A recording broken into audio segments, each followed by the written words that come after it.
നയിച്ചത്. സത്യത്തിൽ ബംഗ്ലാദേശിൽ നിന്ന് കേൾക്കുന്ന ഇത്തരം കണ്ണീർ കഥകൾ ഹിന്ദുത്വ വിശ്വാസികൾക്കുള്ളിൽ ഉണ്ടാക്കുന്നത് വല്ലാത്ത ഒരു ഒറ്റപ്പെടലും വേദനയുമാണ്. പല ജാതികളായി തിരിഞ്ഞിരിക്കുന്ന ഹിന്ദു വിശ്വാസികൾ പരസ്പരം ഒരുമിച്ച് ഹിന്ദു ഐഡന്റിറ്റി നിലനിർത്തി അവരുടെ സാംസ്കാരിക ഉയർത്തെഴുന്നേൽപ്പിന് വേണ്ടി പരിശ്രമിക്കുന്നില്ല. അതിനുവേണ്ടി മോദി ഗവൺമെന്റിനോ RSSനോ പോലും സാധിക്കുന്നില്ല. കാരണം മറ്റ് സംഘടിത മതങ്ങൾക്കുള്ളതുപോലെ ഒരു ഹിന്ദു ബ്രദർഹുഡ് ഇല്ല എന്ന് പറയുകയാണ് അരുൺ സോമനാഥൻ അദ്ദേഹത്തിന്റെ വൈകാരിക കുറിപ്പിലേക്ക്. വളരെ കഷ്ടമാണ് ബംഗ്ലാദേശിലെ ന്യൂനപക്ഷ ഹിന്ദുക്കളുടെ അവസ്ഥ.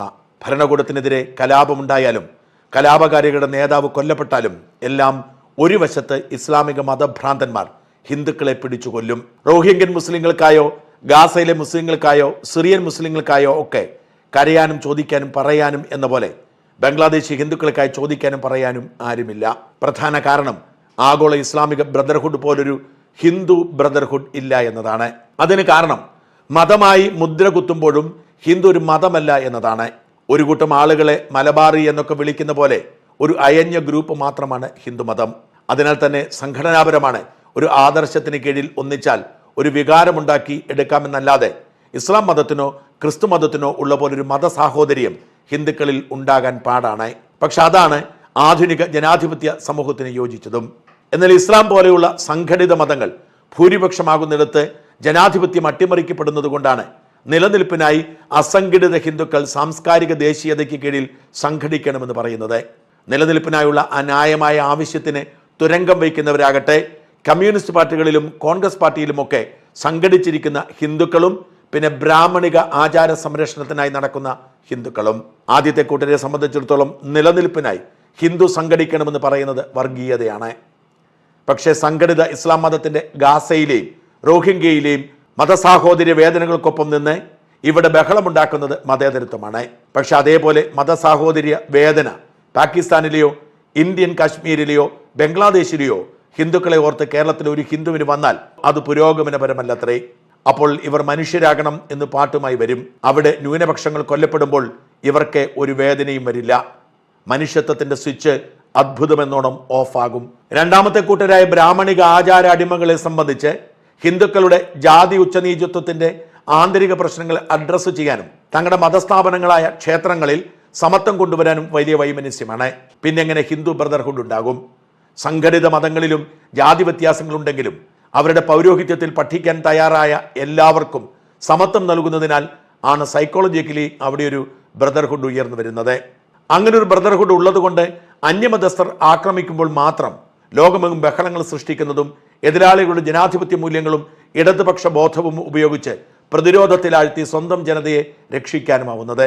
അങ്ങനെ ഒരു ഡീപ് സ്റ്റേറ്റ് പോലെ പ്രവർത്തിക്കുന്നത് കൊണ്ടാണ് ഇസ്ലാമോഫോബിയ എന്നൊരു വാക്ക് പരിചയമായി ആശയ ലോകത്തുള്ളതും ഹിന്ദുഫോബിയ എന്നൊരു വാക്ക് പ്രചരിക്കാത്തതും. പാകിസ്ഥാനിലോ ബംഗ്ലാദേശിലോ അമേരിക്കയിലോ എവിടെയും മതം നോക്കി ഹിന്ദുക്കൾ കൊല്ലപ്പെട്ടാൽ ഹിന്ദുഫോബിയ എന്നൊരു പദം ഉപയോഗിക്കപ്പെടാറില്ല. വല്ല സംഘ്യമനസ്കരും ഉപയോഗിച്ചാലായി എന്ന് മാത്രം.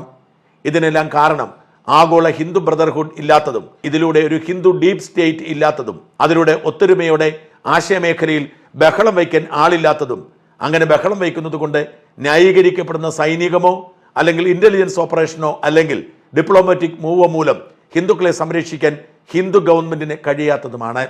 ഈ ദൗർബല്യം നിലനിൽക്കുവോളം കാലം ഹിന്ദുക്കൾ പാകിസ്ഥാനിലും ബംഗ്ലാദേശിലും ഇന്ത്യയിലുമെല്ലാം കൊല്ലപ്പെട്ടുകൊണ്ടിരിക്കും.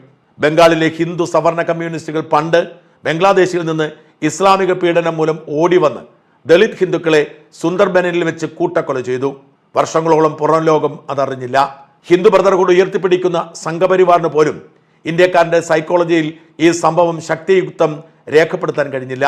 ഇടതുബോധത്തിൽ പ്രവർത്തിക്കുന്ന ഒരു ഹിന്ദു ബ്രദർഹുഡ് ഇന്റലിജൻസ് ഇവിടെ ഇല്ലാത്തതിന്റെ പ്രശ്നമാണിത്. നമുക്ക് UP-യിൽ ആൾക്കൂട്ട കൊലപാതകത്തിൽ കൊല്ലപ്പെട്ട മുഹമ്മദ് അഖ്ലാഖിനെ അറിയാം. പക്ഷേ കേരളത്തിൽ അതിനു മുൻപും അതിനുശേഷവും ആൾക്കൂട്ട ആക്രമണത്തിൽ കൊല്ലപ്പെട്ട അനേകം ഹിന്ദുക്കളായ അന്യസംസ്ഥാന തൊഴിലാളികളെ അറിയില്ല. ഹിന്ദുക്കളും മുസ്ലിങ്ങളും ക്രിസ്ത്യാനികളും എല്ലാം ചേർന്ന് ഇവിടെ അവരെ കൊല്ലുന്നു. ഒട്ടും ബഹളമുണ്ടാകുന്നില്ല. കാരണം ഇടത് ശൈലിയിൽ നോയിസ്റ്റ് ഉണ്ടാക്കി പ്രവർത്തിക്കുന്ന ഒരു ഹിന്ദു ഇന്റലിജൻസ് വിങ് ഈ രാജ്യത്തെന്നല്ല ലോകത്തെങ്ങുമില്ല. ഉള്ളത് വലത് ആവേശ കമ്മിറ്റിക്കാർ മാത്രമാണ്. അവർക്ക് ലോക്കലൈസ്ഡ് പ്രശ്നങ്ങളായിരിക്കും ഫോക്കസ്.